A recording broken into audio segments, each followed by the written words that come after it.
Jake Morrison stood in front of the big screen that showed nothing but empty space. He was the commander of Deep Space Station Omega, a huge metal structure floating far from Earth. The screen should have been full of green dots showing where the ships of the 47th Fleet were located. Instead, it was black and empty. 3 days ago, 47 ships had been out there. Now there was nothing at all. Amy Collins sat at her desk, pressing buttons and turning dials on her communication equipment. She was 25 years old and had been working on the station for 2 years. Her job was to talk to ships and other stations across space. But for 3 days, she had heard nothing from the missing fleet. "Still nothing, Commander," Amy said without looking up from her controls. Her voice was tired. She had been trying to contact the fleet for 72 hours straight, stopping only to eat and sleep for a few minutes. Ryan Blake walked back and forth behind Jake. He was older than the commander, with gray hair and lines on his face from years of military service. Ryan had seen many battles and lost many friends, but he had never seen anything like this. "How does an entire fleet just disappear?" Ryan asked for the 10th time that day. 47 ships, over 40,000 people. They can't just be gone. Jake looked at the empty screen again. The 47th Fleet had been the biggest and strongest group of ships that Earth had ever sent into deep space. The flagship was called the U.E. Sovereign, a massive ship that was like a floating city. It had been commanded by Admiral Patricia Hayes. One of the best officers in the Earth, military. Dr. Lisa Park, worked at a smaller screen nearby. She was the station's science officer, a woman in her 30s with short brown hair and thick glasses. Lisa was very smart and could understand things that most people could not. Right now, she was looking at the last message they had received from the fleet. "The transmission cuts off right in the middle of a sentence," Lisa said. "Commander Peter." Novak was giving a routine report about their position. Everything was normal. Then the signal just stops. Jake walked over to look at Lisa's screen. The message was displayed in green text. It read, "Deep Space Station Omega. This is U.E.S. Sovereign. We are holding position at coordinates 445.7 by 112.3. All systems are normal. We are beginning the survey of the third planet as ordered. The quantum readings are unusual, but not dangerous. We will report again in 6 hours. Sovereign out." But the message had stopped before Commander Novak could finish saying, "Sovereign out." The last word was cut in half. "What about the other ships?" Jake asked. "Did any of them send messages?" Amy shook her head. The Sovereign was the last ship to report. Before that, we heard from the U.E.S. Guardian and the U.E.'s Defender. Everything was normal. Then silence from all of them. On Earth, things were getting bad. In a big building in Washington, General Marcus Stone was meeting with other important military leaders. They sat around a long table in a room with no windows. The men and women at the table looked worried and scared. "We need to tell the people something," said one of the generals. "Families are asking questions. The media is starting to notice that the fleet hasn't returned." General Stone was a big man with a deep voice. He had been in the military for 30 years and had never faced a problem like this. "We tell them there are communication problems. We say the fleet is fine, but their radios are broken." "For how long can we say that?" asked another officer. "As long as we need to," Stone replied. But he did not sound sure.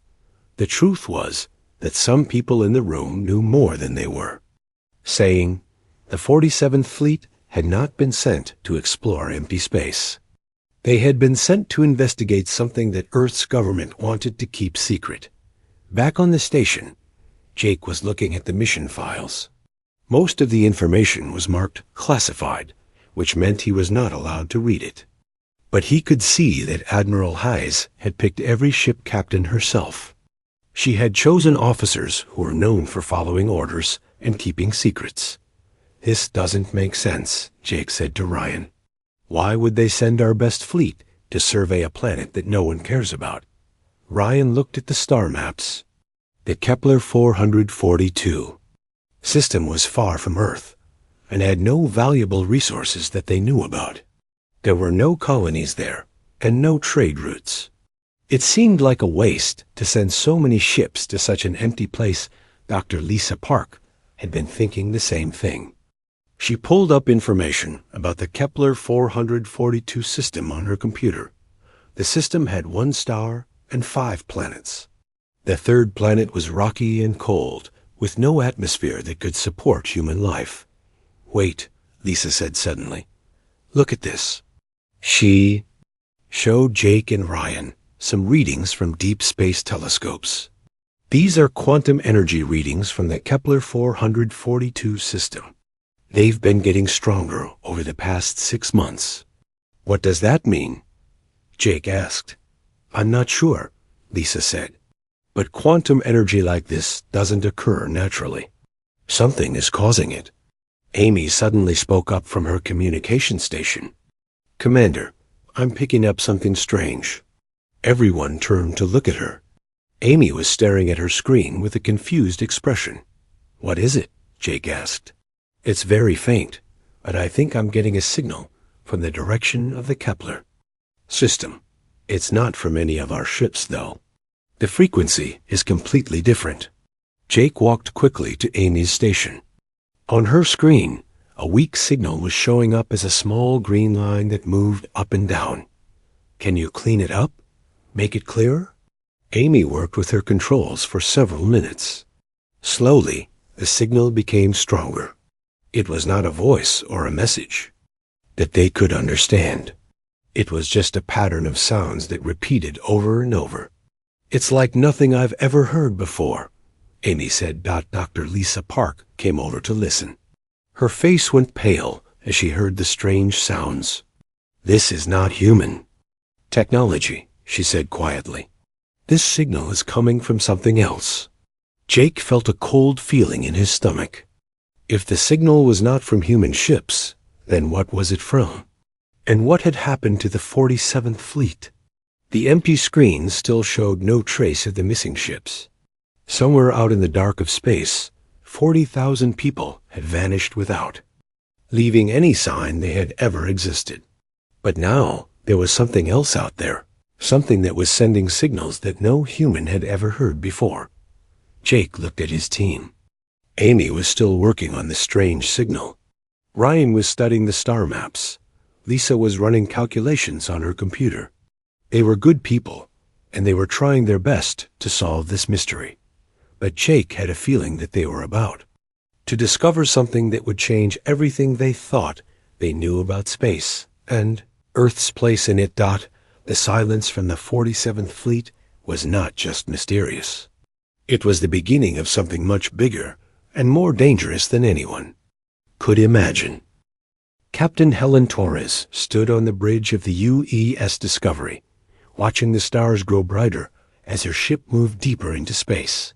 She had been chosen to lead the search for the missing 47th Fleet, and the weight of that responsibility pressed down on her shoulders like a heavy coat. Helen was 42 years old and had been captain of the Discovery for 3 years.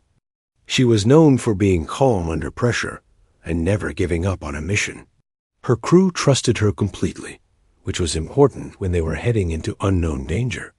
"How long until we reach the Kepler system?" Helen asked her navigator, Lieutenant. Bobby Chun looked up from his instruments. He was a young man with quick hands and a sharp mind for numbers. 18 hours at current speed, Captain. But I'm seeing some strange readings as we get closer."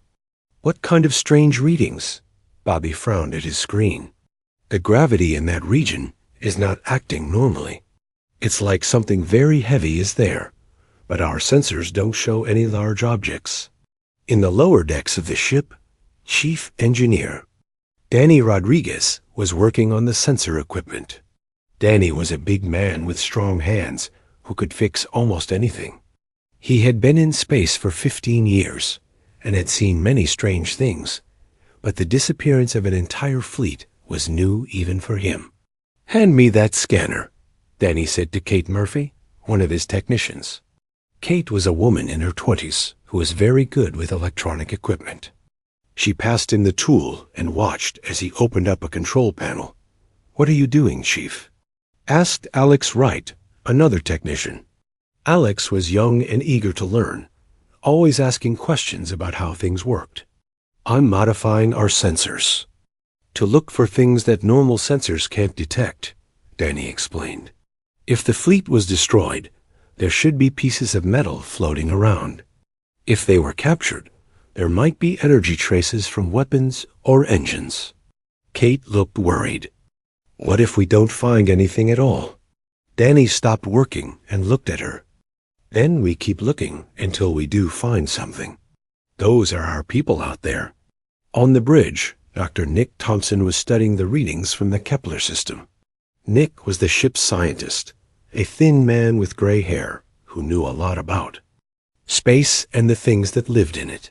He had been quiet since they started the journey, but now he looked excited and frightened at the same time. "Captain Torres," Nick said, "I need to show you something." Helen walked over to Nick's station. On his screen were charts and graphs that showed energy patterns. "These readings from the Kepler system," Nick said, pointing at the screen. "They match something from our research files. Something that should be impossible." "What do you mean?" Nick pulled up another screen that showed pages from a scientific report. 3 years ago, our scientists wrote about theoretical dimensional displacement technology.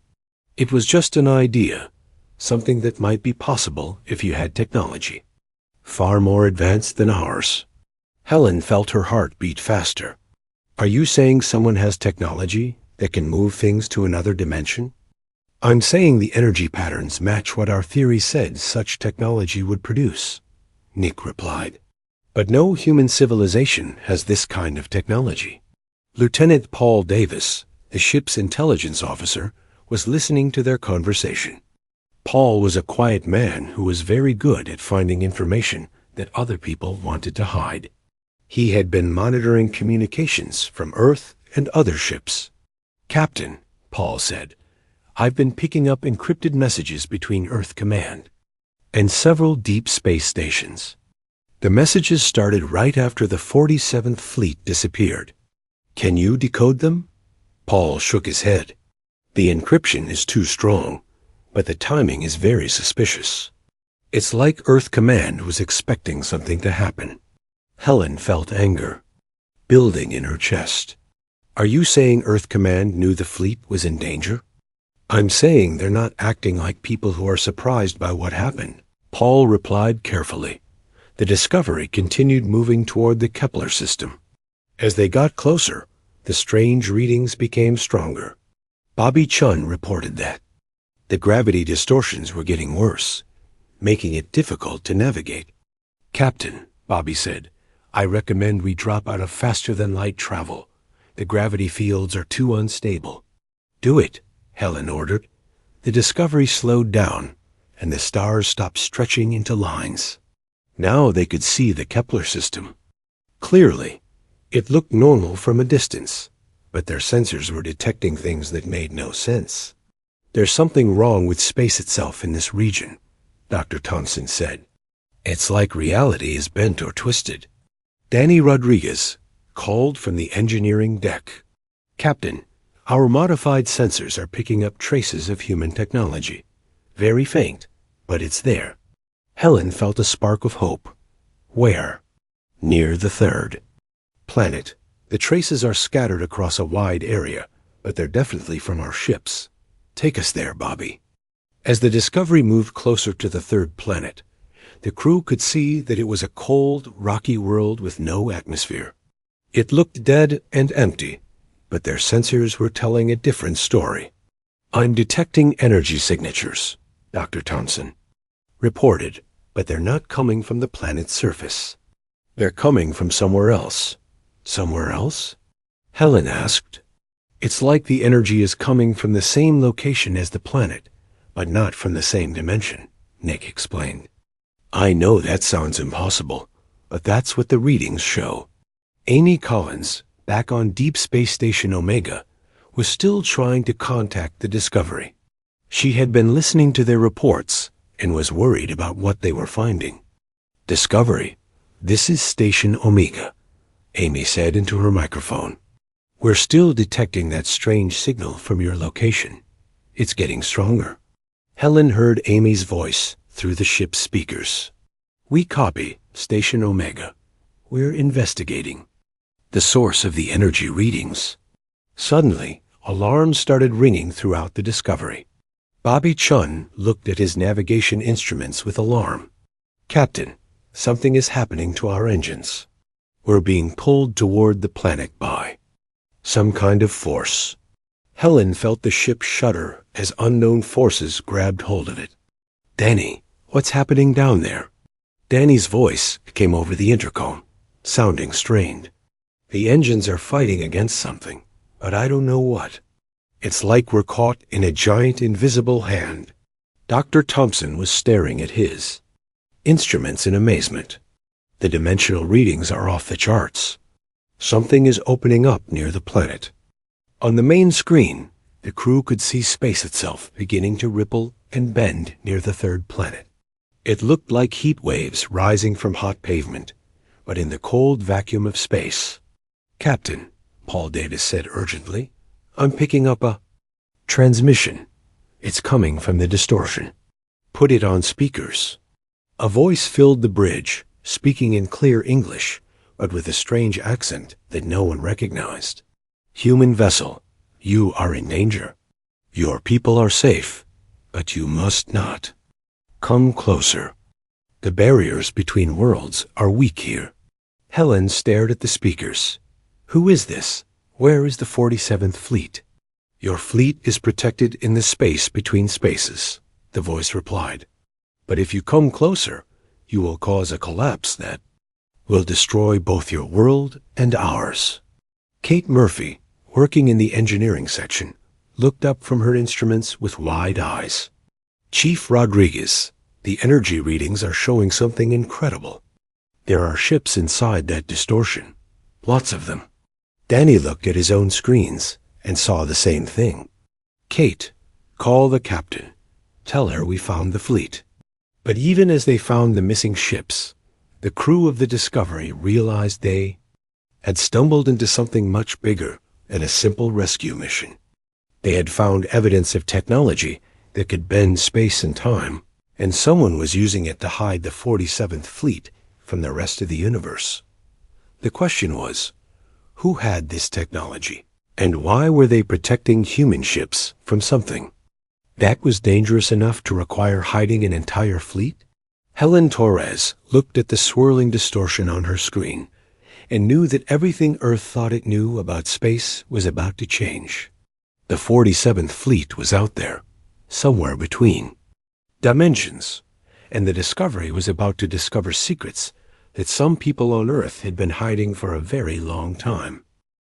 Claire Martinez sat in her small apartment in New York City, looking at piles of papers and computer files spread across her kitchen table. She was a journalist who specialized in investigating stories that the government did not want people to know about. For the past month, she had been tracking something very strange. Claire was 34 years old with long, black hair and sharp eyes that missed nothing. She had been a reporter for 10 years and had won awards for exposing corruption and cover-ups. But this story was bigger than anything she had ever worked on. The papers on her table showed government spending reports. Claire had discovered that the military was spending billions of dollars on something called the Deep Space Research Division. The strange thing was that this division did not officially exist. There were no public records of it, no building with its name on it, and no employees who would admit to working for it. Where does all this money go? Claire said to herself, as she looked at the numbers. Over the past 10 years, the government had spent more money on this secret division than on building new hospitals and schools combined. Her phone rang, and Claire answered it quickly. "Hello? Is this Claire Martinez?" The reporter asked in a nervous voice. "Yes, who is this?" "My name is Benjamin Foster. I used to work for the government, but I quit last year. I think I have information you need to know about." Claire grabbed a pen and paper. "What kind of information?" "Information about Project Umbrella, about what the government found in space, that they don't want anyone to know about." Dr. Benjamin Foster was a thin man in his 50s, with gray hair and tired eyes. He had been one of the government's top scientists until he decided he could not keep their secrets anymore. He met Claire at a coffee shop downtown, looking around nervously to make sure no one was watching them. "What I'm about to tell you could get us both in serious trouble," Ben said quietly. "But people have a right to know the truth." Claire leaned forward. "What truth?" Ben pulled out a folder from his briefcase. 15 years ago, our deep space telescopes detected something unusual in the Kepler 442 system. At first, we thought it was just a natural phenomenon. But when we sent unmanned probes to investigate, we found something incredible.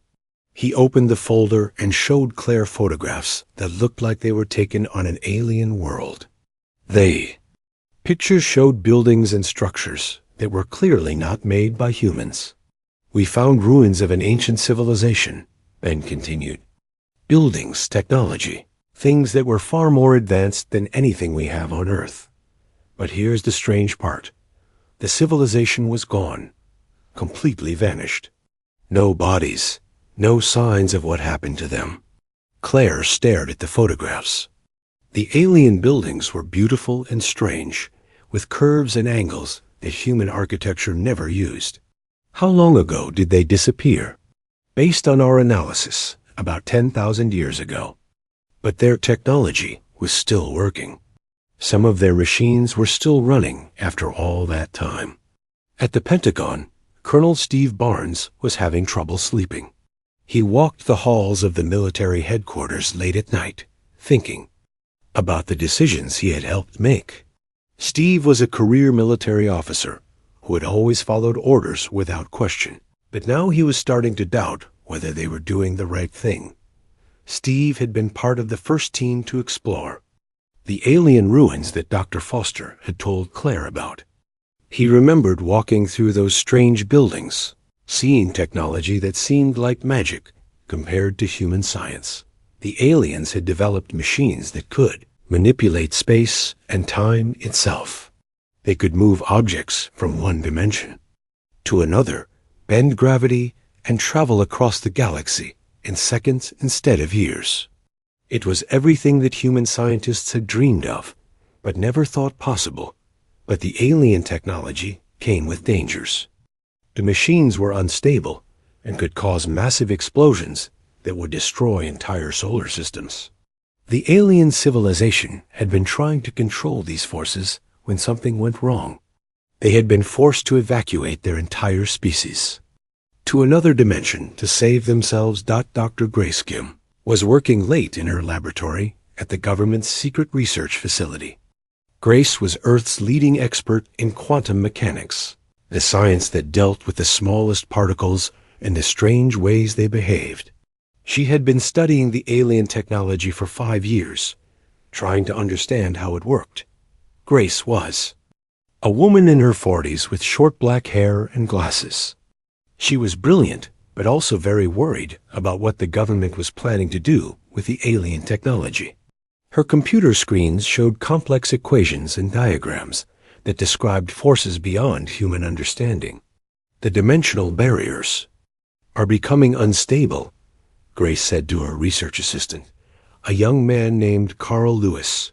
"Every time we try to use the alien technology, we make the problem worse." Carl looked at the data on Grace's screens. "What happens if the barriers collapse completely?" Grace turned to face him, her expression grave. "If the barriers between dimensions collapse, it would create a chain reaction that could destroy not just our galaxy, but multiple universes. Billions of civilizations would be wiped out." Back at the Pentagon, General Stone was meeting with President Andrew Clark in a secure room deep underground. The president was a man in his 60s who had been in politics for most of his life, but he had never faced a decision this important. "General, I need to know the truth," President Clark said. "What really happened to the 47th Fleet?" General Stone looked uncomfortable. "Mr. President, the fleet was sent to contain a situation that had gotten out of control. Our scientists were experimenting with the alien technology, and it caused a dimensional breach. The fleet was pulled into another dimension. Are they alive?" "We believe so, sir. But they're trapped in the same dimensional space where the alien civilization evacuated to. We can communicate with them, but we can't bring them back without risking a catastrophic collapse of the dimensional barriers." President Clark put his head in his hands. "How many people know about this?" "Very few, sir. Maybe 50 people total, all with the highest security clearances." Meanwhile, Claire Martinez was publishing her investigation online. Her article revealed the existence of Project Umbrella and the government's secret research into alien technology. Within hours, the story was being shared across social media and news websites around the world. People were angry that the government had hidden such important information. Protests began in major cities, with crowds demanding to know the truth about the missing fleet and the alien technology. Dr. Foster watched the news coverage from his apartment, knowing that his life would never be the same. He had broken his oath of secrecy, but he believed that humanity deserved to know what was happening. In space, Captain Torres and her crew aboard the Discovery were still trying to understand the dimensional distortion near the Kepler 442 system. The strange voice that had spoken to them earlier had gone silent, but their sensors were detecting more activity inside the distortion. "Captain," Dr. Thompson recorded, "I'm picking up human energy signatures inside the dimensional space. The entire 47th Fleet is in there, along with something else. Something much larger." Helen Torres realized that they had stumbled into the middle of a crisis that involved not just Earth's military, but an alien civilization that had been hiding for thousands of years. The 47th Fleet had been caught in the middle of humanity's first contact with an advanced alien species. The question was, what did the aliens want? And why had they taken Earth's fleet to protect them from something that was dangerous enough to require hiding an entire civilization? As Claire Martinez's investigation spread across Earth, and Captain Torres tried to understand what was happening in the Kepler system, it became clear that humanity was about to face the biggest challenge in its history. The secrets that Earth's leaders had been hiding were finally coming to light, and the consequences would change everything that humans thought they knew about their place in the universe. That the truth was more incredible and more terrifying than anyone had imagined. Earth was not alone in the universe, and the aliens who had been watching them were not enemies. They were trying to save humanity from making the same mistakes that had nearly destroyed their own civilization thousands of years ago. Captain Helen Torres watched her screen as something incredible happened. Near the cold planet in the Kepler system, a small object emerged from the swirling dimensional distortion. It was smooth and silver, about the size of a car, and it moved through space without any visible engines or propulsion. "What is that thing?" asked Bobby Chun, the navigator. Dr. Nick Thompson was studying the object with his instruments. "It's artificial, definitely not natural. The energy readings are unlike anything in our databases." The silver object stopped, moving and hovered near the Discovery. Then it began to transmit a signal that came through their communication system clearly. "Human vessel Discovery, I am an automated probe of the Kepler civilization," said a voice that sounded almost human, but had a strange musical quality. "I have been waiting for your species to develop space travel so that I could deliver this message." Helen stepped forward. "This is Captain Torres of the Earthship Discovery. We're looking for our missing fleet. Your fleet is safe, Captain Torres. They are being protected in our dimensional refuge. But I must warn you about the danger that your species has created. The probe transmitted data directly to the Discovery's computers. Dr. Thompson watched in amazement as information filled his screens.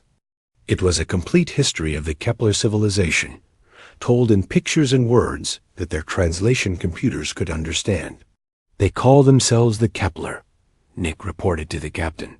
Their civilization was much like ours, but they developed dimensional technology thousands of years ago. They used it to travel between stars and explore the galaxy. The probe continued its message. Our technology allowed us to manipulate the barriers between dimensions. We thought we could control these forces, but we were wrong. The barriers began to weaken, threatening to destroy not just our world, but all worlds in this region of space. Helen felt a chill as she realized what the probe was saying. You mean your technology could have destroyed other civilizations? Yes, Captain. Many species across the galaxy were in danger. We had to make a difficult choice. We evacuated our entire civilization to a parallel dimension and sealed the barriers behind us. On Earth, the news about Claire Martinez's investigation was causing chaos. People were protesting in the streets, demanding that the government tell them the truth about the alien technology and the missing fleet. President Clark called an emergency meeting with his top advisors. General Stone, Dr. Grace Kim, and Colonel Barnes sat around a table in the secure bunker beneath the White House. The public knows about Project Umbrella, President Clark said. We can't keep this secret anymore. What are our options? Dr. Kim looked tired. She had been working for days trying to find a solution to the dimensional crisis. Mr. President, the situation is worse than we thought. Our experiments with the Kepler technology have caused new instabilities. The dimensional barriers are failing faster than we expected. What does that mean? Asked the President. It means we may have started a chain reaction that could affect the entire galaxy, Grace replied. If we don't find a way to stabilize the barriers, the damage could be irreversible. Colonel Barnes spoke up. What about the 47th Fleet? Are they really safe where they are? General Stone nodded grimly. Admiral Hayes has been sending us reports through the dimensional link. She says the Kepler people are taking good care of the fleet, but they can't return to normal space until the barriers are stabilized. Back in the Kepler system, the probe was explaining more about what had happened to the 47th Fleet. Your fleet was investigating the dimensional distortions when our emergency systems activated, the probe said. Their presence triggered a safety protocol that pulled them into our dimensional refuge to prevent them from being destroyed. Can we talk to them? Helen asked. Yes, Captain. Admiral Hayes has been waiting to speak with you. The probe established a communication link, and suddenly, Helen could hear a familiar voice coming through her ship's speakers. Discovery, this is Admiral Patricia Hayes aboard the UES Sovereign. It's good to hear from you, Captain Torres. Helen felt relief wash over her. Admiral Hayes, what's your status? Are your people safe? We're all safe, Captain. The Kepler people have been very kind to us. They've shown us their city in the dimensional space. It's incredible beyond description. Admiral Hayes was a woman in her 50s who had commanded fleets for 20 years. She was known for being calm under pressure and making good decisions in difficult situations. Her voice sounded steady, but Helen could hear the amazement in it. Captain Torres, Admiral Hayes continued, I need you to send a message to Earth Command. Tell them that the Kepler people want to help us, but we have to stop experimenting with their technology immediately. Dr. Thompson was listening carefully. Admiral, what have you learned about the dimensional technology? Doctor, the Kepler people have explained that their technology works by manipulating the fundamental structure of space and time, but every time we use it, we create small tears in the barriers between dimensions. These tears are growing larger and connecting with each other. The probe added more information. Your species discovered our abandoned outposts and began experimenting with our technology without understanding the dangers. You have accelerated the collapse of the dimensional barriers. Helen realized the enormous implications of what they were learning. Are you saying that Earth's experiments could destroy other civilizations? Yes, Captain. The dimensional collapse would spread across the galaxy, affecting hundreds of star systems and billions of living beings. On Earth, Dr. Benjamin Foster was watching the news coverage of the protests and government statements. His phone rang, and he saw it was Claire Martinez calling. Ben, are you seeing this? Claire asked excitedly. The government is admitting that your story was true. They're calling for an emergency session of the United Nations. Ben felt both relieved and terrified. Claire, if what I told you is accurate, then humanity is facing the biggest crisis in our history. We may have accidentally put the entire galaxy in danger. At the United Nations building in New York, representatives from every country on Earth were gathering for an emergency session. The Secretary General, Maria Santos, was preparing to address the world about the alien contact and the dimensional crisis. Secretary General Santos was a woman in her 60s who had spent her career working for peace between nations. Now she was faced with the task of uniting humanity to face a threat that could destroy multiple civilizations. Citizens of Earth, she began her televised address, we are facing a crisis that requires all of humanity to work together. We have made contact with an alien civilization, and we have learned that our actions in space have created a dangerous situation. Back in the Kepler system, Admiral Hayes was explaining more about what the Kepler people had told her. Captain Torres, the Kepler civilization has been watching our species for hundreds of years. They've seen other civilizations make the same mistakes we're making now. Most of those civilizations were destroyed by the dimensional collapse. But some survived? Helen asked. Yes, but only the ones that were willing to accept limitations on their technology and work with other species to maintain the dimensional barriers. The probe transmitted more data to the Discovery. This time, it showed images of other alien civilizations that had faced similar crises. Some had destroyed themselves through uncontrolled dimensional experiments. Others had learned to work together to prevent disasters.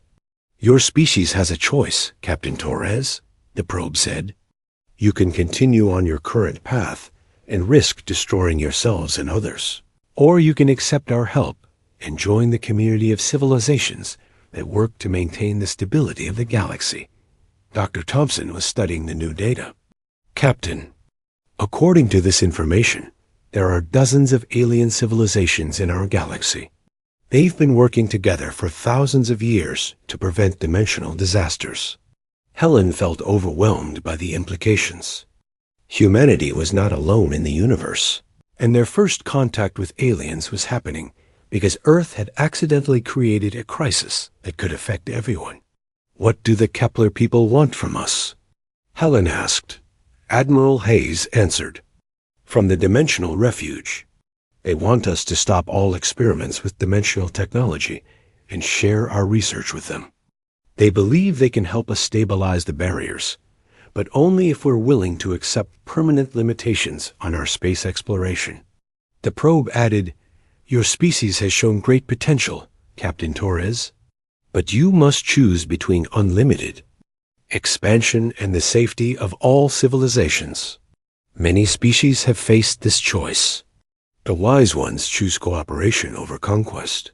Helen realized that the 47th Fleet had not just disappeared.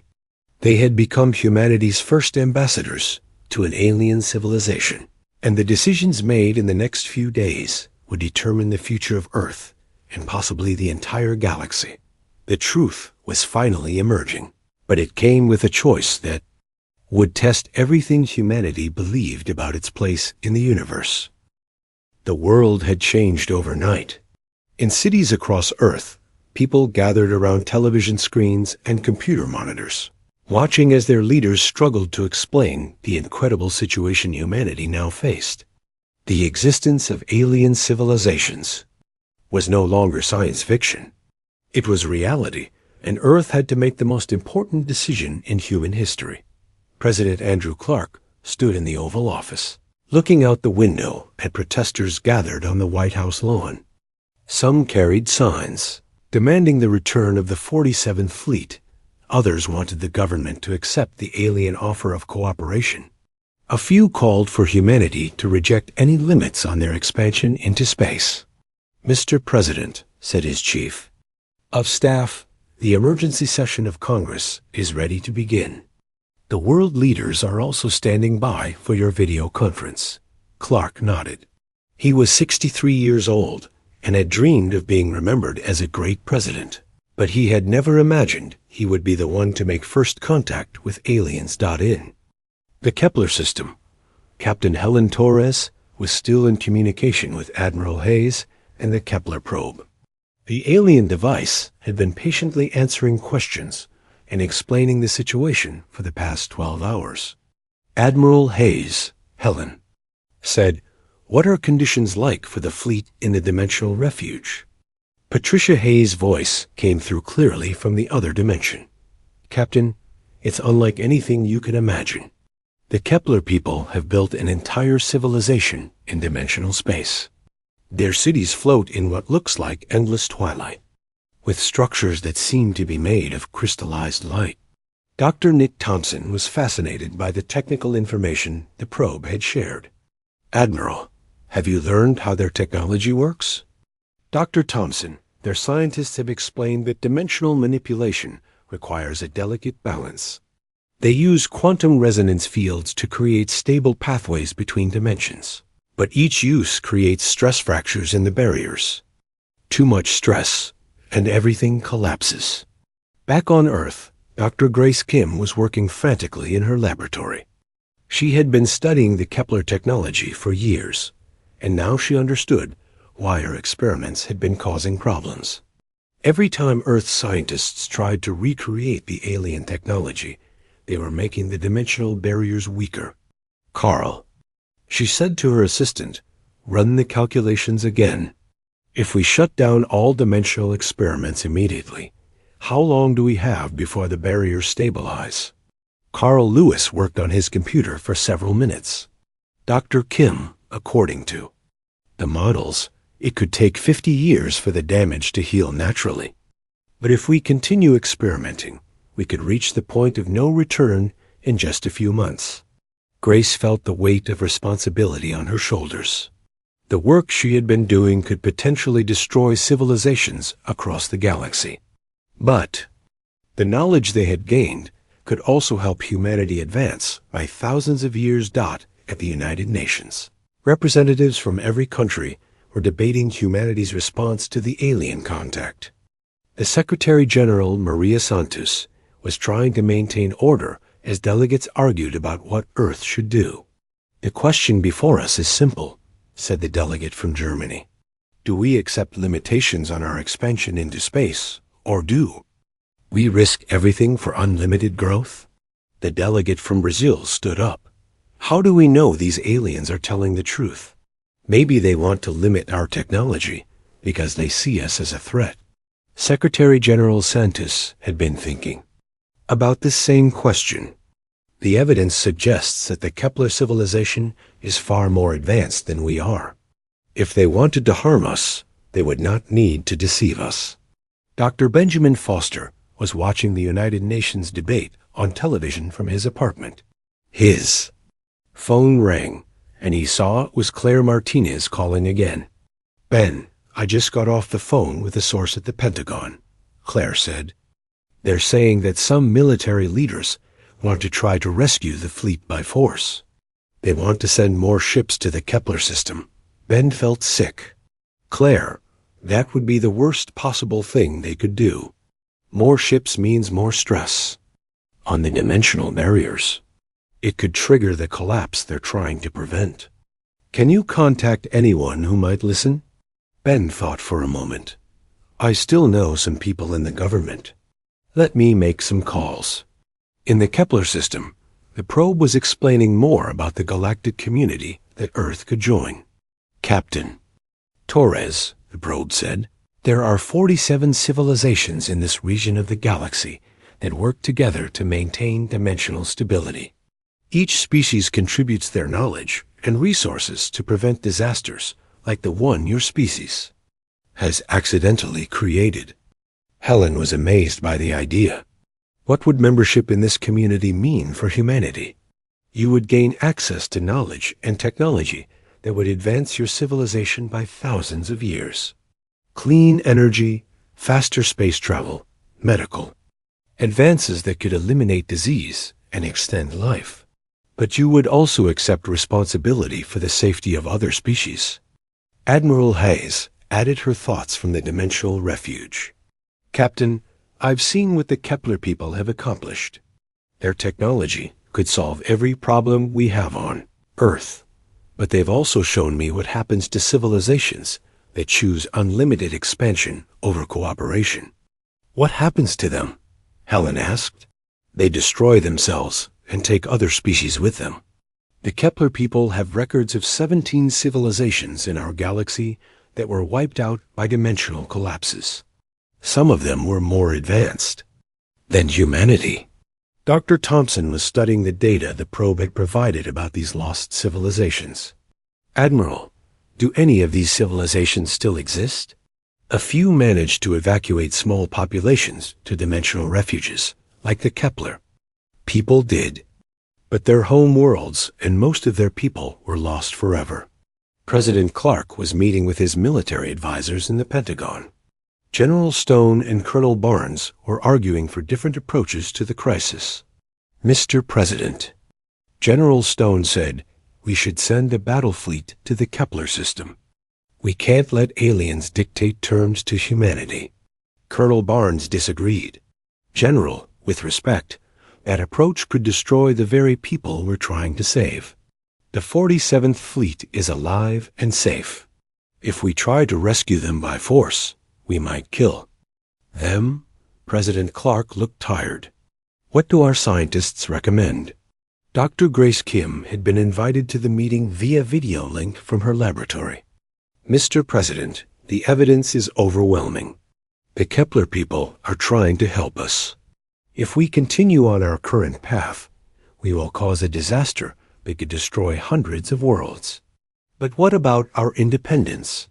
Asked General Stone. Are we supposed to let aliens control our future? Grace shook her head. General, this isn't about control. It's about survival. The Kepler people aren't trying to conquer us. They're trying to save us from ourselves. Back in space, Captain Torres was making her own decision. She had been listening to all the arguments and debates, but she knew what felt right. Probe. I want to speak with the Kepler leadership directly, Helen said. As a representative of humanity, I want to discuss the terms of cooperation. The probe was quiet for a moment and responded. Captain Torres, the Council of Kepler has been hoping for this request. They are prepared to meet with you.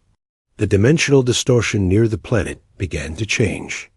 Instead of the chaotic swirling that the Discovery had seen before, it became a stable opening that looked like a doorway made of starlight.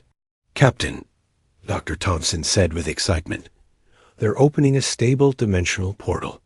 We can actually travel to their refuge. Helen made the decision that would change everything.